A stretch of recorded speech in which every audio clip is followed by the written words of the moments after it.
ঢাকা চট্টগ্রাম ও সিলেট রুটে ট্রেন চলাচল বন্ধ, উত্তাল ব্রাহ্মণবাড়িয়া, নিহত এক।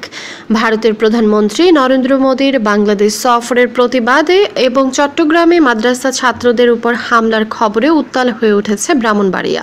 শহরের কাউতলী এলাকায় গুলিবিদ্ধ হয়ে আশিক নামে এক যুবক মারা গেছেন।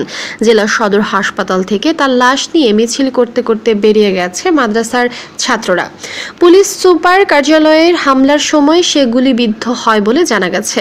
শুক্রবার বেলা ৩টা থেকে জেলা সদরের বিভিন্ন স্থানে অবস্থান নিয়ে বিক্ষোভ শুরু করে মাদ্রাসা ছাত্ররা। বিকেলে ৪টার দিকে ব্রাহ্মণবাড়িয়া রেলওয়ে স্টেশনে হামলা চালিয়ে ব্যাপক ভাঙচুর ও অগ্নিসংযোগ করা হয়। এ ঘটনায় ঢাকার সঙ্গে চট্টগ্রাম ও সিলেটের রেল যোগাযোগ বন্ধ হয়ে যায়। এর ফলে কয়েকটি ট্রেন বিভিন্ন স্টেশনে আটকা পড়েছে বলে জানিয়েছে রেলওয়ে পুলিশ। ব্রাহ্মণবাড়িয়া রেলওয়ে স্টেশনের মাস্টার মোহাম্মদ শোয়েব আহমেদ জানান, বিকালে কয়েকশো মাদ্রাসা ছাত্র স্টেশনে এসে হামলা চালায়।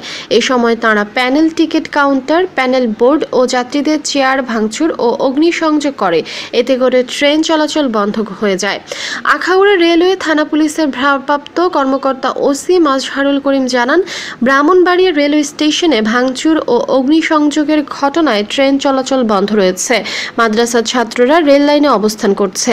এর ফলে সিলেট থেকে ছেড়ে আসা ঢাকাগামী আন্তনগর জয়ন্তিকা এক্সপ্রেস ট্রেনটি আজমপুর রেলওয়ে স্টেশন ও চট্টগ্রাম থেকে আসা ঢাকাগামী মহানগর এক্সপ্রেস ট্রেনটি আখাউড়া রেলওয়ে স্টেশনে আটকা পড়ে আছে। এদিকে ব্রাহ্মণবাড়িয়া রেল স্টেশনে জিআরপি পুলিশ ফাঁড়িতেও হামলা হয়।